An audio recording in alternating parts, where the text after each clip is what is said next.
Okay, so in this video what we are going to do is to enable this drop down so we can change the sorting order of the dataset.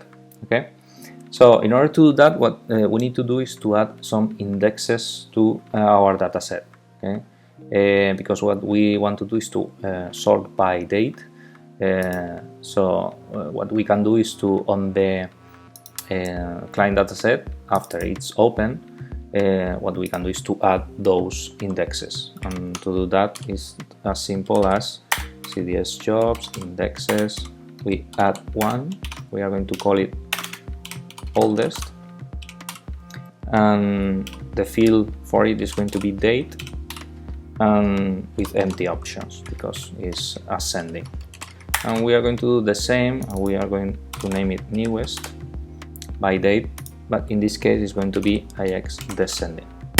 Okay, so once we have the indexes, what we need to do is when the drop down changes, here we can generate an event. When this drop down changes, what we can do is, depending on the text of the drop down, change the active index to one or the other. And to do that, cv sort by text equals oldest.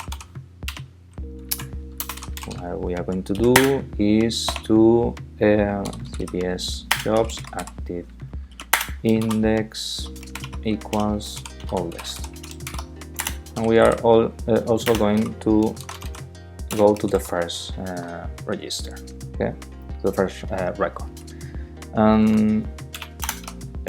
In otherwise, as begin CBS jobs active index equals newest. Okay, and CDS jobs first. Okay, as you can see, it's quite simple. Depending on the option the user has selected, we change the active index, and then we move to the first record, and finally populate the table. Okay, that's it. So let's run and see how this works.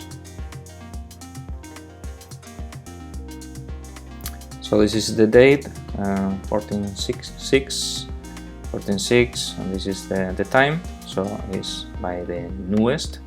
So change to the oldest, and then we are getting back to May and up. Okay, as you can see, it works pretty straightforward, and also with the filtering. Okay, everything is working together. Okay,